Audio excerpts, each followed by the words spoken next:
Noong nakaraang Sabado mga ka-agri, natunghayan ninyo ang kwento ni Ginoong Rickson Olympos ng Tulunan North Cotabato na isang successful mango grower at exporter.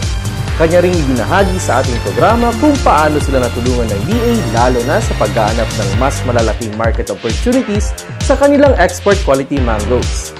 Ngayong panibagong araw ng Sabado, mas marami pang mga magsasaka ang mag-share ng kanilang experiences kung paano sila natulungan ng mga proyekto at mga assistance na ibinigay sa kanila ng DA.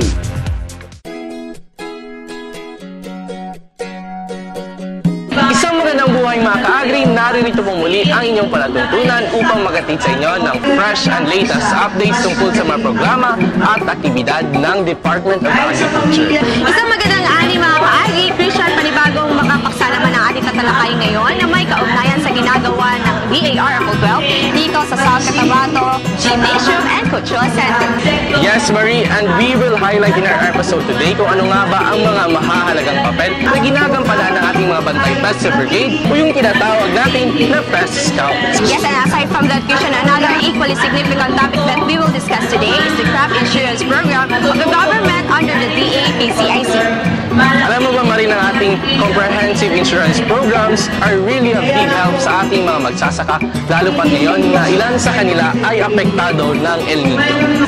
And in these past few weeks, Christian, ay nagsimula na ang distribution ng indemnity checks sa ating mga farmer beneficiaries na pinangunahan ng Philippine Crop Insurance Corporation o PCIC. At isa nga ako sa mga nakadokumento sa naturang aktibidad at talagang nakita ko sa mukha ng ating mga magsasaka nang tinanggap nila ang kanilang mga crop insurance claims. It only means, Christian, na talagang hindi pinapabayaan ng pamahalaan at ng Department of Agriculture ang ating mga magsasaka. Yes, agree tayo dyan. Tiyak isang makabuluhang umaga na naman ang ating pagsasaluhan ngayong araw, mga ka-agri. Kaya narito na po ang ating isang oras na programa handog sa inyo ng Department of Agriculture itself sa pangunguna ni Regional Executive Director Amalia Hayag Gatukan. Kaya sabay-sabay na po natin tuklasin at palaganapin ang ganda at sigla ng agrikultura dito sa mas pinalawak at mas pinasayang Agri Tayo Subsurgent.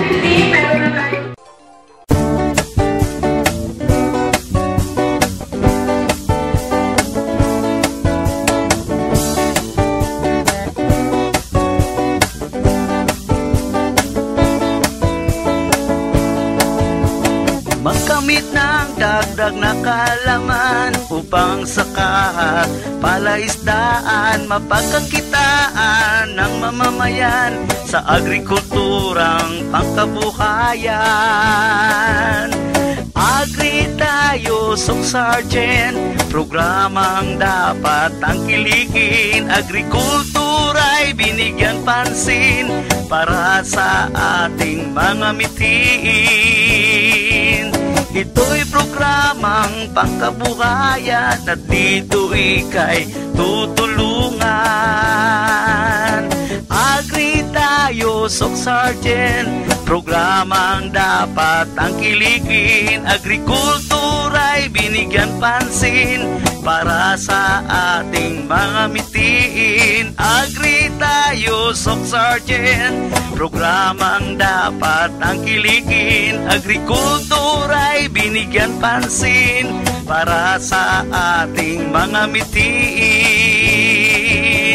Agri Tayo Subsurgent, Agri Tayo Subsurgent, Agri Tayo Subsurgent, Agri Tayo Subsurgent.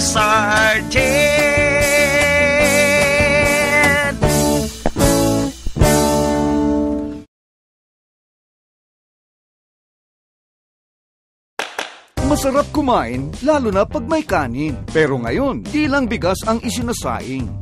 Ano pong gagawin niyo? Magsasaing ng... Rice? No, corn grits. Paano po? Halika, I'll teach you.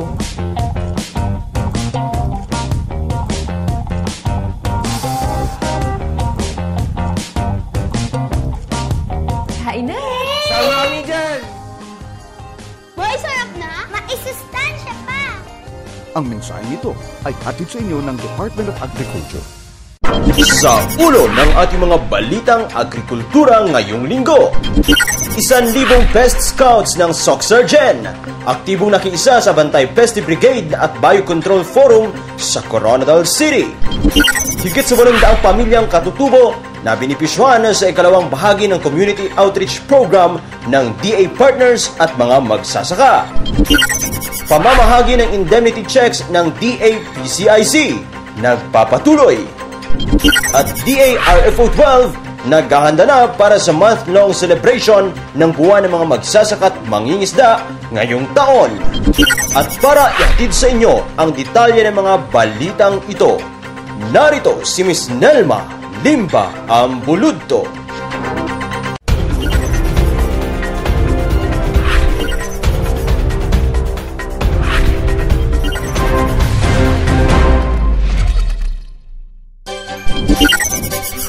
Narito na ang detalye ng ating mga balitang agrikultura ngayong linggo. Nasa 1,000 Pest Scouts ang nakiisa sa taunang Bantay Peste Brigade Assessment Day at Biocon Forum na isinagawa ng Department of Agriculture 12 sa Coronadal City noong April 28. Sa naturang pagtitipon, isinapubliko ng mga Pest Scout ang kabutihang dulot ng paggamit ng mga biological control agents sa pagpapataas ng produksyon ng kanilang mga pananim tulad ng palay at mais. Makiagribalida kay Chat Muñez. Naging matagumpay, masaya ang isang araw na Bantay Peste Assessment Day at Biocon Forum na dinaluhan ng mga magsasakang kabilang sa Bantay Peste Brigade na umaabot sa 1,000 mula sa mga probinsya ng Sultan Kudarat, Cotabato, Sarangani, South Cotabato at General Santos City. Ito ay ginanap noong April 28, 2016 sa South Cotabato Sports Complex Gym na pinangunahan ni DA-12 Regional Executive Director Amalia Hayag Datukan. Sa kanyang mensahe, pinahayag ni Director Datukan na kahit isang maliit na sektor ang Bantay Peste Brigade sa hanay ng agrikultura, aktibong partners pa rin ang mga ito ng DA sa pagsisigurong tuloy-tuloy ang pag-unlad ng pagsasaka sa rehiyon. Kayo yung ating mga active partners para sa Bantay Peste na nakalagay o nagkaroon ng mga kaukulang training para sa pagbabantay na hindi tayo magkakaroon ng pest or diseases outbreak.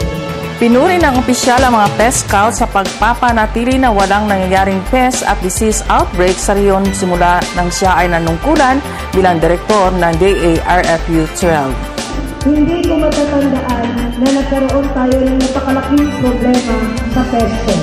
Mayroon ba kayong matandaan? Wala. Kung gayon, naramdaman niyo ba ang halaga ng inyong pagiging miyembro ng Bantay Peste Brigade? Ayon kay Director Datukan, hindi basta-basta ang papel na ginagampanan ng mga pest scouts dahil katulong sila ng mga agricultural extension worker sa pagmamonitor ng mga peste at sakit na umatake sa iba't ibang pananim. Nasa inyong maliit na contribution na pinuo natin maging malaki, ay malaki ang inyong naitulong. Malaki ang naitulong dahil wala tayong pest outbreak, dahil kayo ay vigilant. Tinutulungan niyo ang mga agricultural extension worker. Sapat, surveillance at monitor at surveillance sa inyong mga lugar kung mayroon ba mga signal na mayroong darating na peste. So darating pala na control na. Sa huli, pinapasalamatan ng opisyal ang mga Bantay Peste Brigade members dahil sa kanilang dedikasyon at pagpapahalaga sa kanilang responsibilidad na mapigilan ang anumang uri ng pest at diseases outbreaks.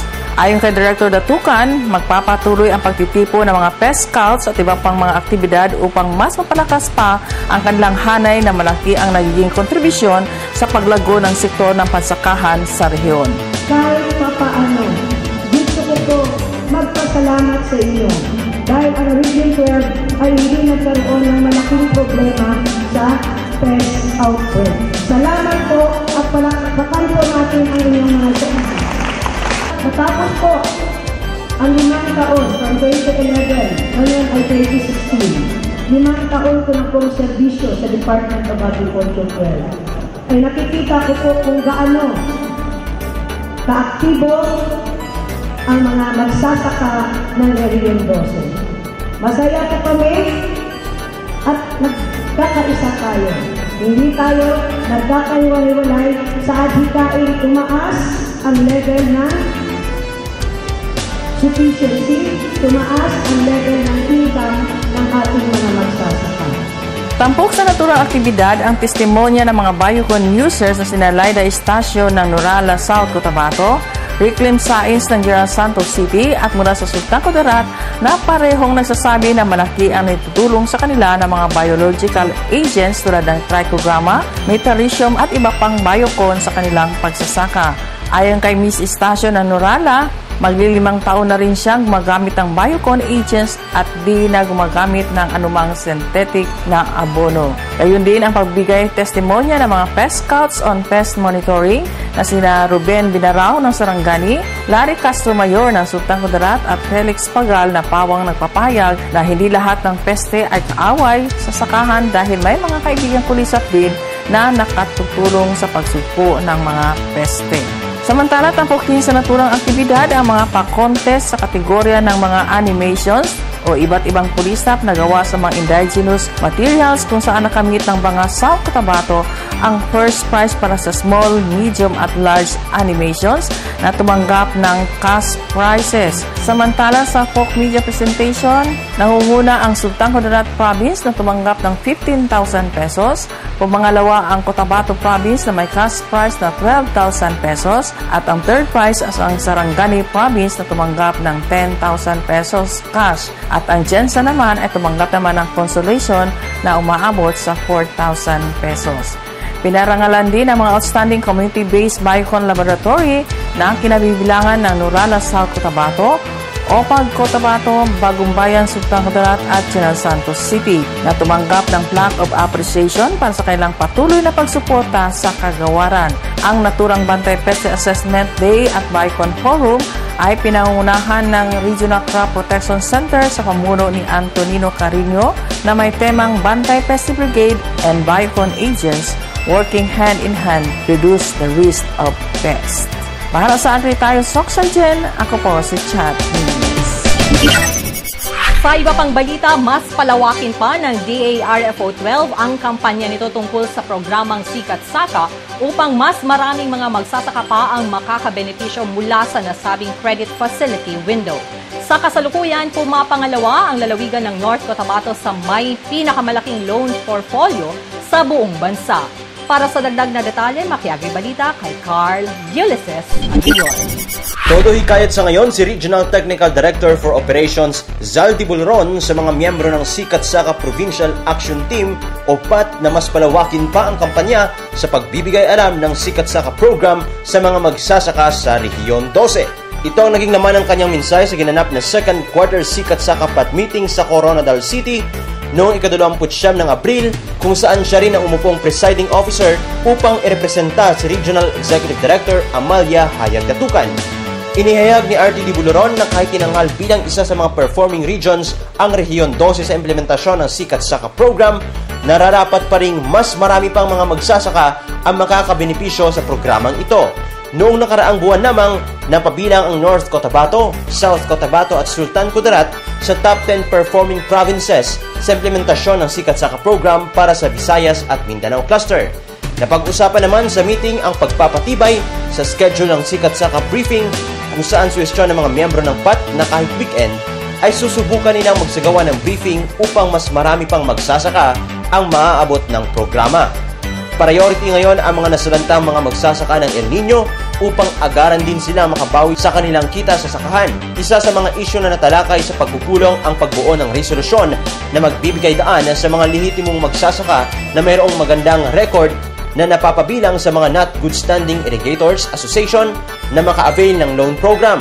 Ngayon kasi, tanging mga magsasaka lamang na mga miyembro ng Good Standing Irrigators Association ang pinapayagang makahiram sa land bank. Giit ng mga naghahain ng suwestyon, ito ay upang maging pantay naman ang pamahalaan sa lahat ng mga magsasaka. Ang Sikat Saka Provincial Action Team ay binubuo ng Department of Agriculture kung saan si Director Datukan ang umuupong chairperson nito, Philippine Crop Insurance Corporation, National Irrigation Administration, National Food Authority, Land Bank of the Philippines at mga Provincial Agriculture Offices ng SOCSARGEN.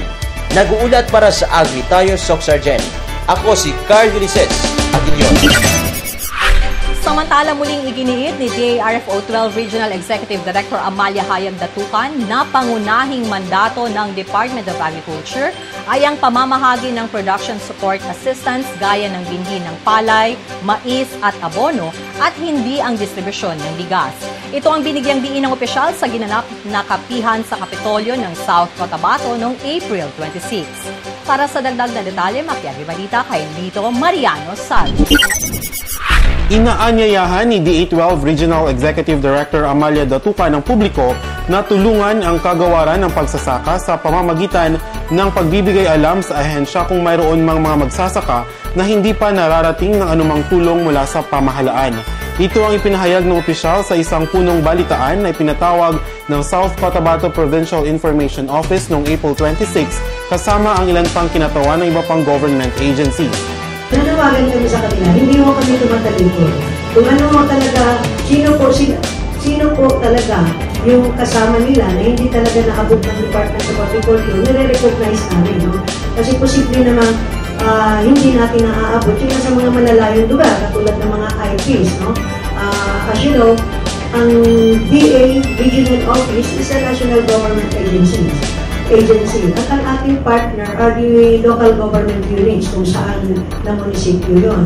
So, posibleng hindi sila naabot, kaya nire-recognize natin na posibleng legitimate farmers pa rin sila, mga IPs. Kaya, kung sakasakaling makapag-submit sila ng pangalan, malaking tulong na rin yun, no? Hindi lang sa DA, kundi lalo na sa mga munisipyo kung saan ito sila ay hindi naaabot kung nasa malayong area talaga. Iginiit din ni Director Datukan na hindi mandato ng DA ang pamimigay ng bigas dahil pangunahing tungkulin ng tanggapan ay ang pamamahagi ng mga production support assistance gaya ng mga binhi ng palay at abono.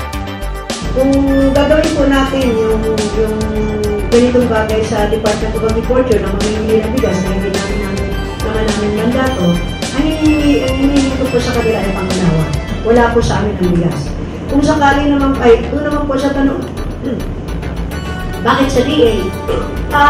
Yun din po ang gusto kong itanong, bakit kaya sa DA? Marami naman kaming ulat sa bayan, marami kaming radio and TV program. Sinabi namin, no? Tuloy-tuloy yan. I think simula 2011, pinalawak ng Department of Agriculture ang ating Communication Information Dissemination System.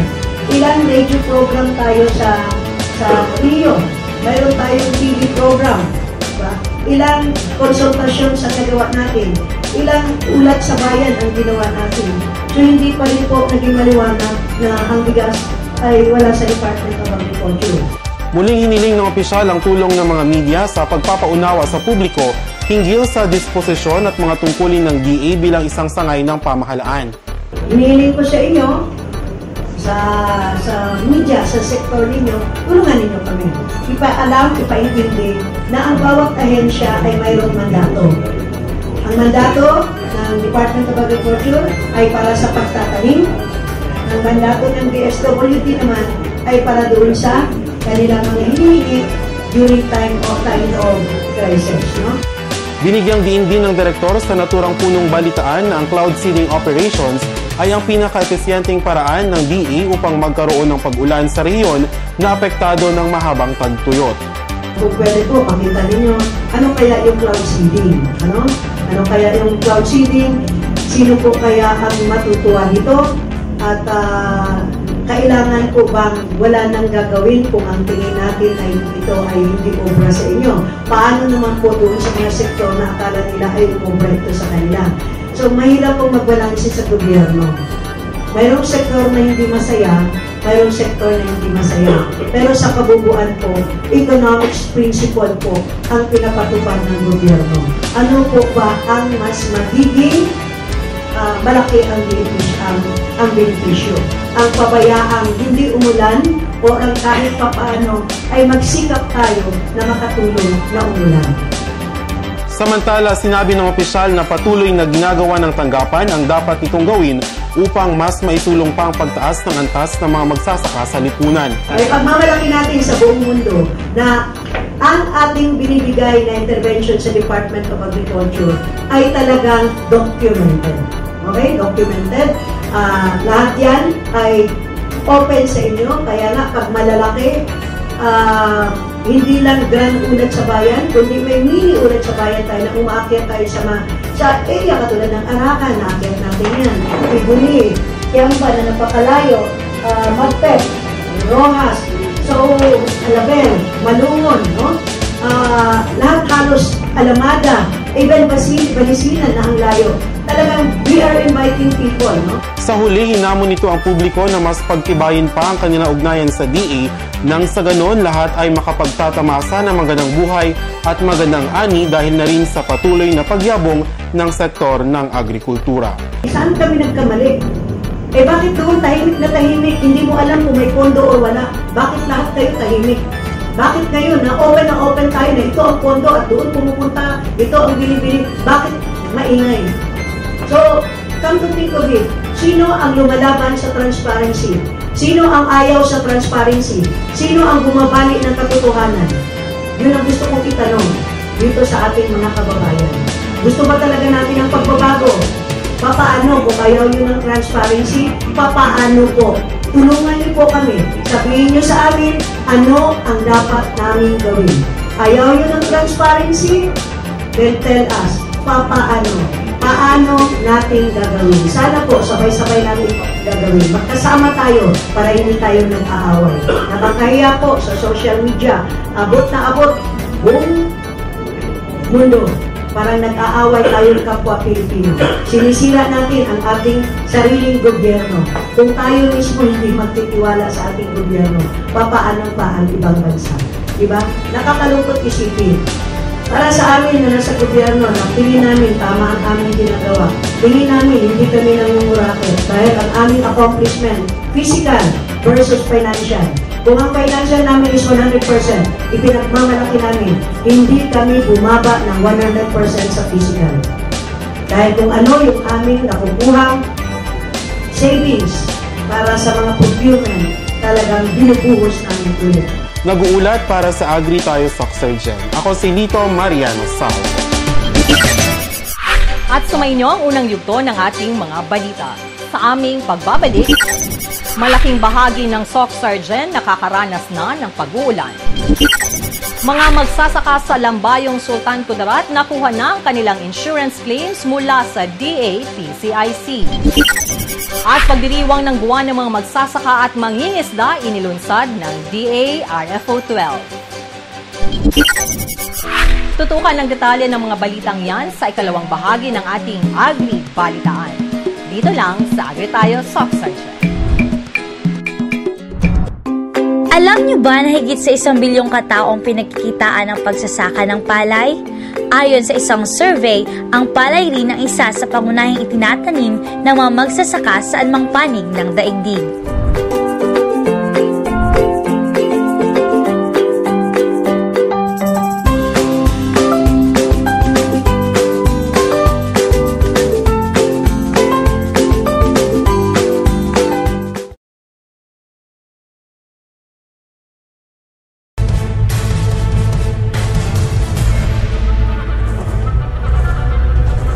Palay,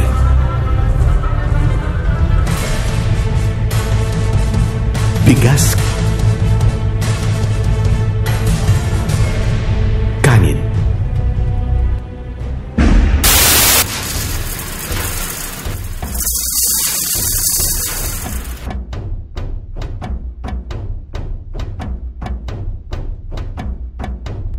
Kisla ko, hugasan ko ang bugas. Gusto niyo iwad ko sa balde. Magamay na lang ang bilhin ng tubig.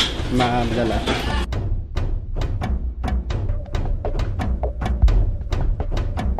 Chena bes manada kanon eltan sayang kay takema di takedalang tustus. Pwede obserba ng mga okasyon, chena kita, nada hente ta saka manada kumida specialmente con el kanon. Aton nga panguwa kagis busog na kitabi mga bay ano naton takaw-takaw na kami sa mata pero ang amon na appetite full na. Wala ginaubos, tapos ginahaboy lang na yun. In magbayo, di ta masiguro in way roon maasag. Sa ang kanda suway, amin biyak sa natin in magbabayo.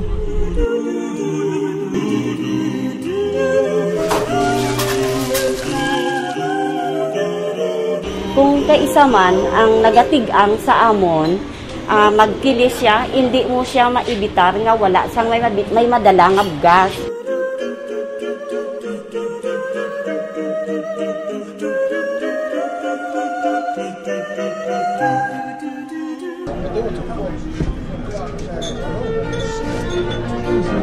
Palay, bigas, kanin. Huwag sayangin. Ang mensaheng ito ay hatid sa inyo ng Department of Agriculture.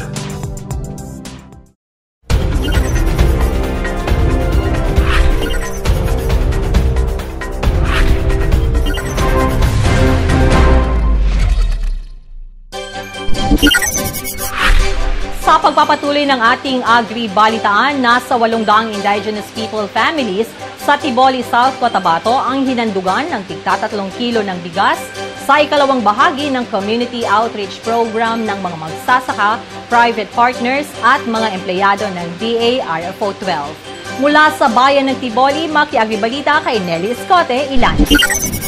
Isang community outreach activity na naman ang isinagawa ng mga grupo ng mga magsasaka, mga kawani ng Department of Agriculture, katuwang ang mga pribadong sektor sa isang bayan sa South Cotabato na apektado ng tagtuyot. Noong Sabado, tinungo ng grupo ang 2 sityo sa Barangay Edward sa Tibuli upang maghandog ng bigas sa higit sa 800 pamilyang katutubo. Ang bawat pamilya ay tumanggap ng tig-3 kilong bigas. Sa bawat pagtanggap, may ngiting nagpapahiwatig ng kanilang labis na kasiyahan at pasasalamat. Salamat sa gobyerno. Salamat. May taon ka. Sa kabuuan, nasa 816 rice packs ang inilaan ng grupo para sa bayan ng Tibuli upang ipamahagi sa iba't ibang komunidad sa bayan na humihingi ng tulong dahil sa kakulangan sa pagkain na dulot ng matinding tagtuyot. Ang mga nalikom na bigas ay nagmula sa mga iniambag na mga empleyado ng DA12, mga malalapit na kaibigan nito, iba't ibang farmer groups and cooperatives sa riyon at ng mga taong may busilak na puso ang naging daan upang maisagawa ang nabanggit na aktibidad.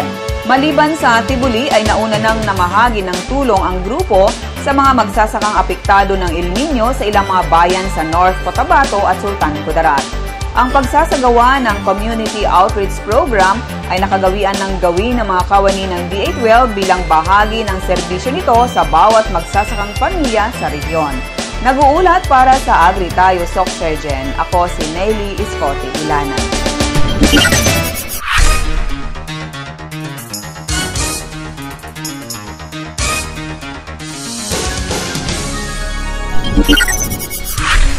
Sa ikalawang pagkakataon, nagtipon-tipon ang mga pinuno ng Soksergen Livestock and Poultry Traders Association sa Coronadal City noong April 28 upang pag-usapan ang ikauunlad ng kanilang sektor.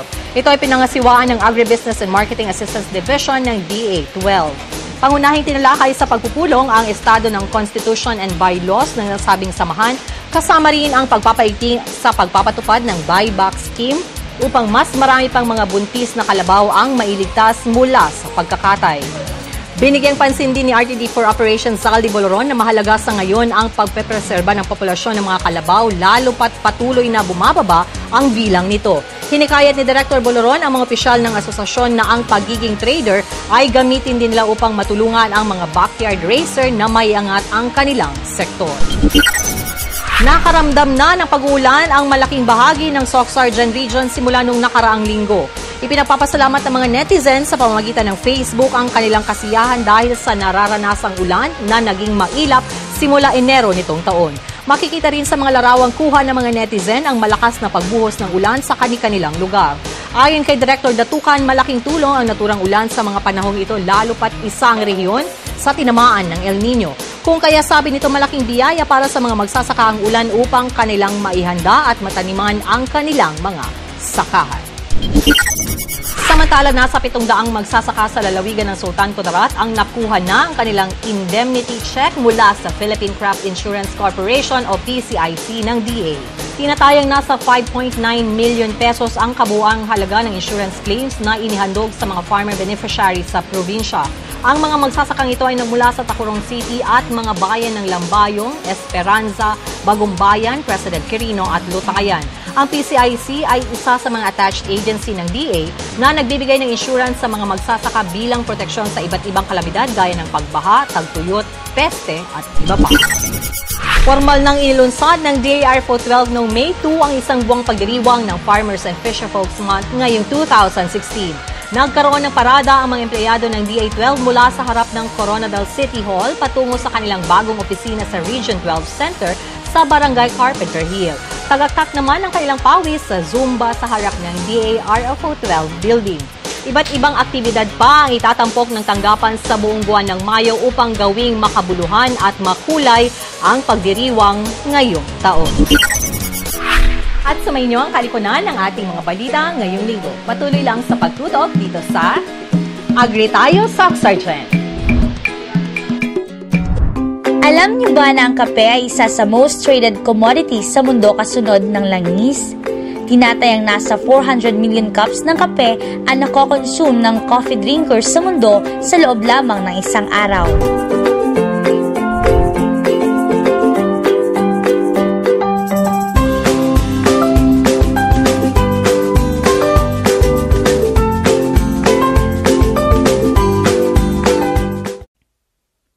Ang El Niño ay isang hindi pangkaraniwang kaganapan sa klima na nararanasan sa buong mundo. Umiinit kasi ang karagatang Pasipiko, kaya nagiging mainit at maalinsangan din ang buga ng hangin. Tumatagal ito ng 8 buwan, minsan higit pa sa 1 taon. Naulit din ito tuwing ikalawa hanggang ika-7 taon. Iba-iba ang pagitan, kaya mahirap hulaan. Ang pinakamaganda, maging laging handa, lalo na yung mga pinaka-apektadong lugar. Huli tayong dinalaw ng El Niño taong 2010, kung saan libo-libong ektaryeng sakahan sa bansa ang natuyo. Nagkaroon din ng malawakang kakulangan sa tubig, pagkamatay ng mga lamang dagat, pagbaba ng produksyon ng mga pananim, malnutrisyon at pagtaas ng mga bilihin. Hindi biro ang mga epekto ng El Niño, kaya't wala man sa kamay natin ang pagdating nito, harapin natin ito ng may kaakibat na solusyon.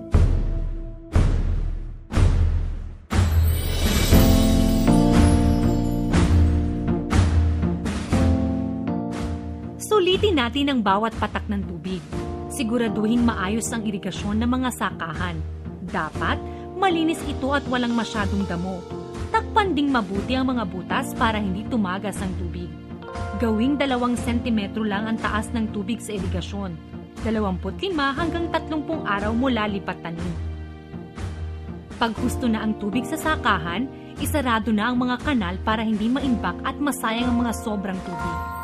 Buksan na lang ulit ang tubig sa irigasyon pag tuyo na ang lupa. Maaring gumamit ng cloud seeding, ang paglalagay ng kemikal sa ulap para bumigat ito at mapabilis ang ulan. Ang mga karaniwang kemikal na ginagamit dito ay asin, dry ice at silver iodide. Dapat imbaking mabuti ang tubig galing dito dahil hindi ito basta-bastang proseso. Sa pagtatanim, piliin ang mga palay na mabilis gumulang at pwede agad anihin, tulad na lang ng PSB RC14, RC28, RC80, RC82 at IR64. Mas matagal kasi ang pag-ani, mas mataas ang tsansang matuyot ang tanim. Magtanim sa paraang sabog tanim o direct seeding. Sa paraang ito, hindi na kailangang magbungkal dahil mas maikli ang proseso, mas makakatipid sa tubig at mas mapapaaga ang pag-ani. Piliing itanim ang mga gulay na di masyadong nangangailangan ng tubig, tulad na lang ng bawang, sibuyas, pechay sigarilyas at pigeon pea. Gamitin ang dayami na pantakip sa lupa. Mapapanatili na ang halumigmig ng lupa, maaari pa itong ipakain sa alagang hayop. Maganda ring ipakain sa alagang hayop ang tubo na may pulot. Legumes na maaring itanim kahit sa loob ng bakuran. Sorghum, uraro, saging, kamote, kamoteng kahoy at sarandamo at iba pang halaman sa sakahan na hinaluan ng asukal. Mas tipid to kaysa sa mais. Madalang at mahal kasi ang mais kapag tagtuyot. Huwag ding kalimutang bigyan ng mineral block ang mga alagang hayop para malakas ang resistensya nila sa mahabang tag-init. Kung ang alaga mo ay baboy o baka, dapat alam mong hirap silang mabuntis kapag sobrang init ng panahon. Malamang, kakailanganin nila ang artificial insemination. Magpatulong sa livestock technician sa lugar nyo para maayos na maisagawa to. Kung isda naman ang inaalagaan, piliin ang mga klase ng isdang hindi masyadong apektado sa tagtuyot. Bukod kasi sa pag-init ng tubig, umaalat din to kapag tag-init. Ilan sa mga isdang kayang tumagal sa El Nino ay hito, tilapia, bangus, at dalag. Marami pa tayong kayang gawin para maghanda sa El Nino. Para malaman ang lahat ng to, sumangguni sa pinakamalapit na opisina ng Department of Agriculture. Hindi lang kayo basta tuturuan ng iba't ibang paraan para maghanda. Tutulungan pa kayong magkaroon ng mga kagamitan at magsimula ng mga programa para rito. Sa susunod na pagbisita ng El Nino, sama-sama nating haharapin to. Huwag mag-alala dahil walang mawawala kung lagi tayong handa.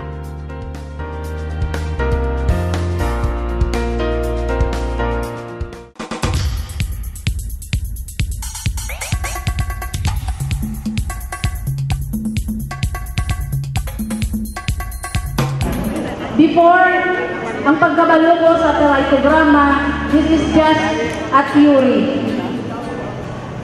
But para mapamatud-an ko kung ano gid ang kaayo sining gina-introduce na trichogramma at vitarium, ako mismo hands-on kay manageable man ini, lalo na sa aton nga mga woman farmer. Manageable kaayo ang pag-spread sining bayo, sining aton nga mga trichocards sa aton nga area. Hindi na kita magsuhol pa sa pagpa-spray.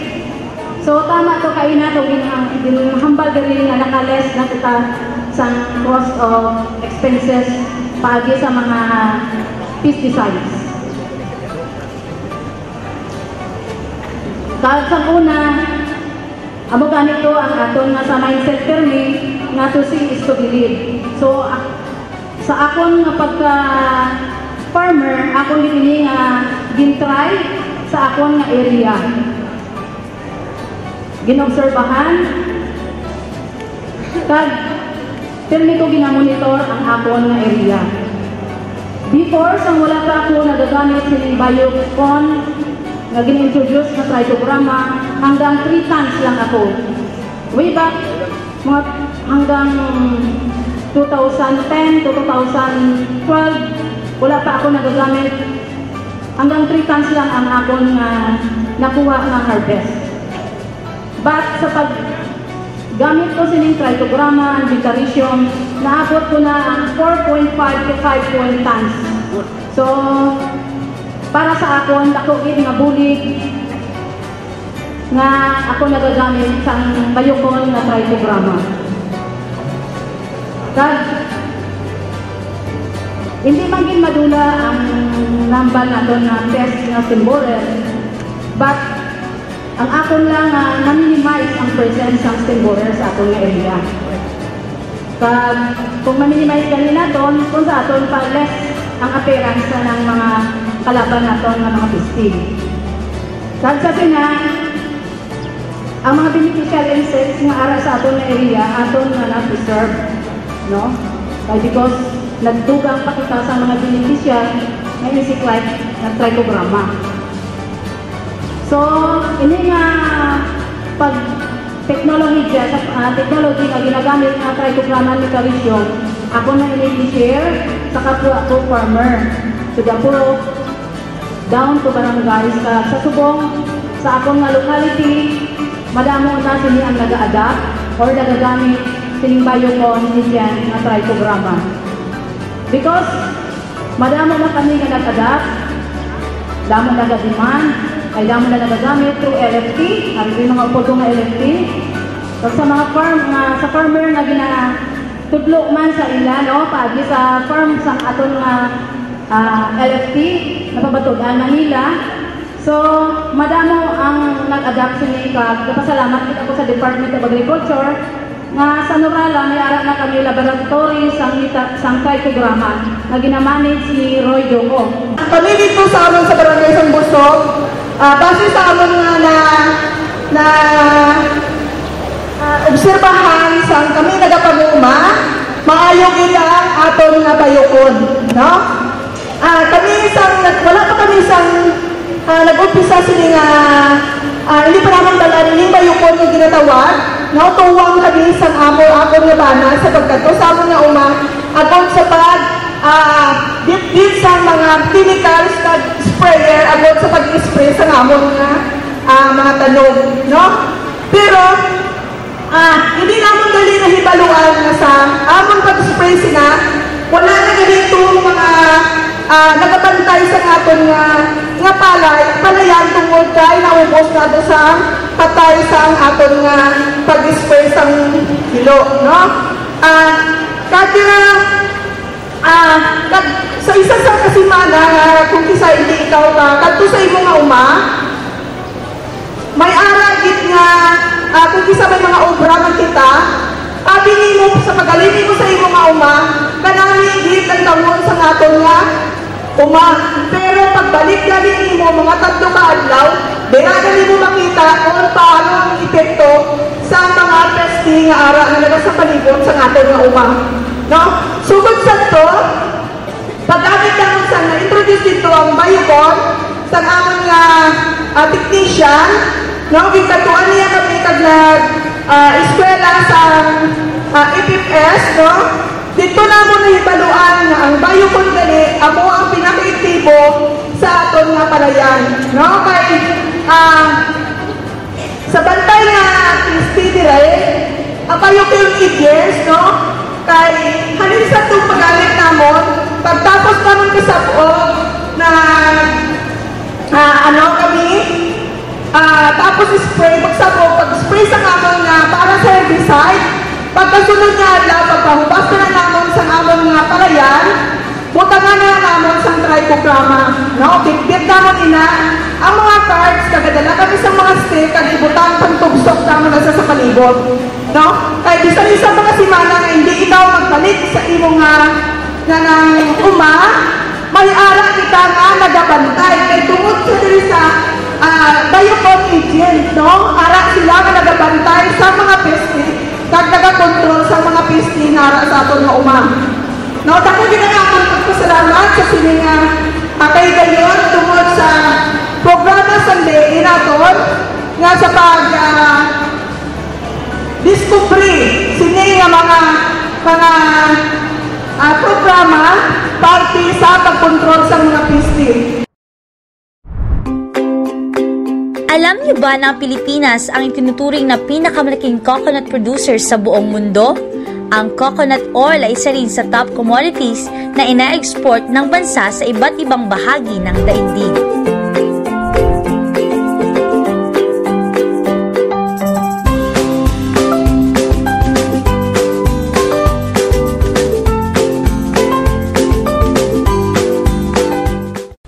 Anong baon mo?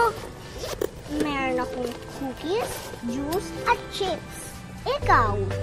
Meron akong apple, biscuit, water at puting mais. Puting mais? Bakit meron ka ba? Sabi kasi ni Mami, ang puting mais ay sagana sa nutrisyon. At nagbibigay sa akin ng energy. Pagod na ako. Buti ka pa, mabilis ka tumakbo at di ka mabilis mapagod. Kaya nga lagi akong kumakain ng puting mais para iwas sakit at pure energy para sa batang maliliit. Ito, kain ka din.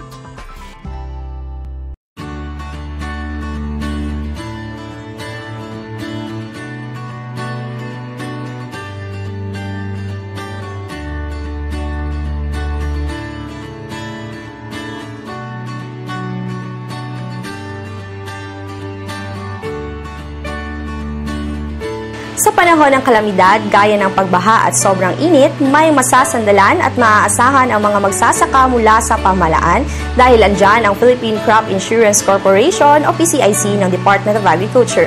Alamin ang comprehensive crop insurance programs ng DA-PCIC sa ating special report. Ang Philippine Crop Insurance Corporation o PCIC ay isang government-owned and controlled corporation o GOCC na nilikha sa pamamagitan ng mga Presidential Decrees at Republic Act bilang implementing agency ng agricultural insurance programs ng pamahalaan. Ang PCIC ay isang attached agency sa ilalim ng Department of Agriculture na nagbibigay ng proteksyon sa mga magsasaka mula sa pagkalugi na dulot ng mga kalamidad, peste at sakit at iba pa. Maraming insurance products na ino-offer ang PCIC gaya na lamang ng rice crop insurance, corn crop insurance at livestock insurance. Meron din silang insurance programs para sa fisheries, high-value crops, maging sa non-agricultural products. Malaki rin ang papel na ginagampanan ng PCIC sa implementasyon ng mga proyekto ng pamahalaan para sa mga magsasaka gaya ng Weather Adverse Rice Areas o WARA, Sikat Saka Credit Facility, Registry System for Basic Sectors in Agriculture o RSBSA. Sa panayam ng Agri-Tayo Soxergen kay PCIC 12 Regional Manager Elias Katulong, sinabi nito na as of March 2016, higit sa 5,500 na mga magsasaka ang nakakuha na ng kanilang insurance claims mula sa PCIC. For Cotabato Province, which is from January to March 2016, mayroon na tayo na-insure na 2,784 farmers. 2,784 farmers. At saka yung premium na kolekta natin is 2,086,629 pesos. 2 million ha, yung government premium share, yung premium share na supposed to be bayaran between the farmer, the farmer, yung mag-share dyan farmer, then the institution at saka government. So yung nakolekta namin na premium dyan is 2,086,000, no? So ito pala kasama ng corn, 2,086,629.69. At saka sa number of claimants natin, we paid 5,557 farmers. Tatanong ko ngayon, bakit yung na-insure natin 2,784, nagbayad tayo ng 5,557? Tatanong kayo. Kasi, yung claimants na yan, no, kanya nag-carry over from last year. Kasi sinasabi ko, January up to March eh. Yung may mga claim yan na December o November pa na hindi pa nabayaran. So, naisali yan sila. So, overall, nabayad natin as of March 2016 is 41,220,000. So, may premium lang tayo na 2 million, nagbayad tayo ng 41. Pero bago pa man na mahagi ng indemnity check ang ahensya, nagkaroon muna ng mabusising validation sa mga reported damage claims ng PCIC upang masigurong tama ang kanilang kalkulasyon. Ganito yan, pagka ang farmer nagpadala ng notice sa amin ng claim yung may damage yung crop niya, so kami dito tinatanggap namin yan, tapos may ina-assign kami mga adjusters. Yung adjusters namin dito kasi karamihan ng mga empleyado ngayon ng PCIC, puro na job orders, pero train sila, train. So we send them to go to the areas and validate or investigate the reported claim. There, mag-i-interview sila sa claimants, interview nila, and then pupuntahan nila yung area. Pupuntahan nila, hindi pwedeng hindi nila puntahan kasi kailangan yun sa pag-drawing nila ng mapa, pagka-certain kung ano talagang damage. Kasi kung minsan may mga farmers na, alam mo naman, hindi na nila, may mga sekreto yung ginagawang hindi magaganda kung minsan. Hindi nila sinasabi na talagang wala namang damage, pero nagre-report lang na yung mga panahon. So kailangan talaga na magpunta doon to verify na talagang may damage at talagang mababayaran. At saka, ma-certain kung talagang yung in-insure na area, yun ang pumasok sa insurance. Kasi mayroon diyang limitation. Each farmer is given only about 3 hectares of rice or corn to insure under RSBSA. Yan ang ginagawa namin dito. So kung mayroon siyang 5, yung 5, 2 ang hindi pwede ma-insure, 3 lang. So pag ma-damage kayo ng 5, sasabihin niya ay na-damage yun, na-damage turo-turo lang, walang ano. Mahirap yan, di ba? Dapat ma-certain namin na yung 3 sa 5 ang dapat mabayaran kasi yun lang ang na-insure ng PCIC. Dagdag pa ni Katulong na mayroong sinusunod na guidelines o templates ang PCIC sa pagdedetermina kung gaano nga ba kalaki ang maaring matanggap na insurance claims ng mga magsasakang naaapektuhan ng anumang kalamidad. So yung PCIC kasi, yung cover natin dyan, covered ha, yung cover ng loss na yan, hindi yung loss in produce. Yung value by, example, how many sacks na nawala, hindi yung value na yan. Ang sa atin is the cost of production. Magkano ginastos niya sa pagpapatanim hanggang that stage of that crop para ma-setting natin kung magkano gastos niya doon, and then we determine kung gaano kalaki yung damage, gaano kalaki yung area na damage, ano yung naka-damage. These are the parameters that we do, no? Meron tayong kanyan formula. Number 1, cost of production at the time of loss. Number 2, anong naka-damage, anong klase ng loss, daga ba yan, stem borer ba yan, flood ba yan, o drought. Third is, magkano yung coverage niya, amount of cover. Kasi under the Sikat Saka, yung Sikat Saka na program na libre pa rin yung insurance, nagbabayad ng insurance dyan, nagbabayad ng insurance hindi farmer, hindi land bank. Ang nagbabayad dyan, PCIC, corporate funds ng PCIC. Hindi farmer, walang share dyan ng farmer. So kung pagkano nirelease ng land bank sa kanya sa Sikat Saka, yun din ang coverage natin, yun ang cost of production inputs niya. Cost of production. Kung hindi naman sa Sikat Saka, sa Wara naman siya, Wara kasi 500 pesos lang premium per farmer, so medyo mababa yung cost of production. So expect na mababa din ang claim na matatangkap niya pag madami sa masira yung tanim. Sa kuha naman natin sa RSBSA, sa palay at saka sa corn, we limited the coverage to 20,000 per hectare. 20,000 per hectare. So yung gastos niya sa 20,000 from planting hanggang sa pag-harvest. Kung tatamaan siya at the early stage, ang gastos niya sa early stage, meaning pagpapatanim, cost of seeds, land preparation, labor, lahat na yun.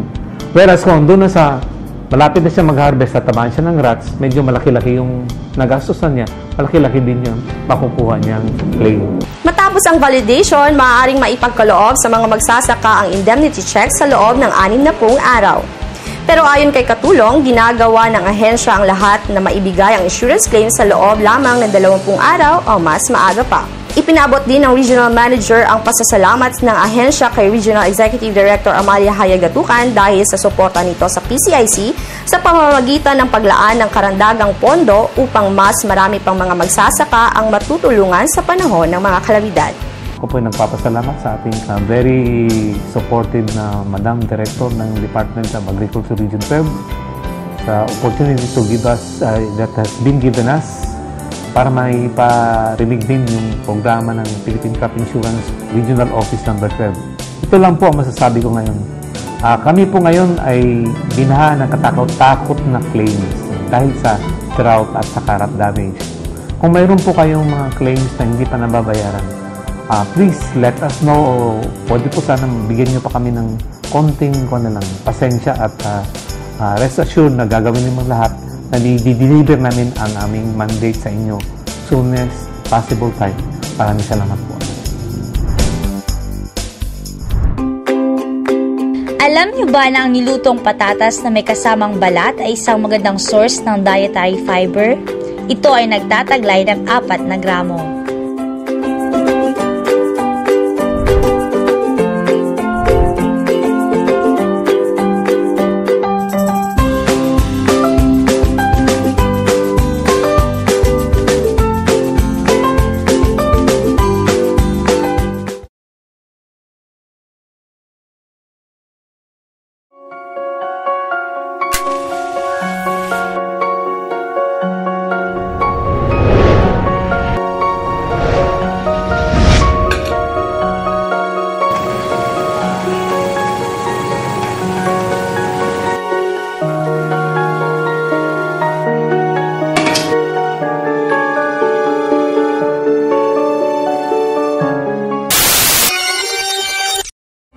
Sa isang araw, ang bawat Pilipino ay nagsasayang ng 2 kutsarang kanin. Katumbas ng mahigit na 1.7 million kilos kada taon na kayang magpakain ng 2.7 million Filipinos.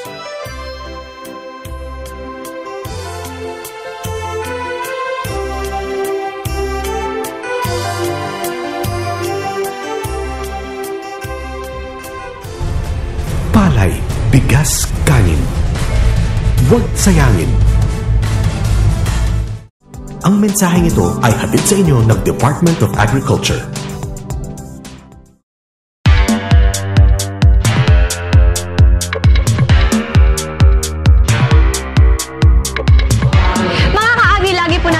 Sa inyo, may El Nino man o wala, dapat lagi tayong handa. At dagdag pa dyan, Marina, kahit may El Nino, kita ay sigurado kapag ang mga magsasaka ay nagpaplano.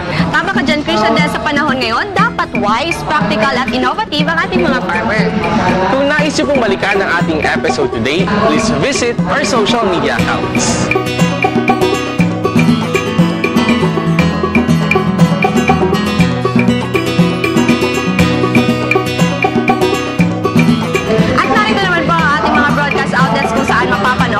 Programa tuwing Sabado.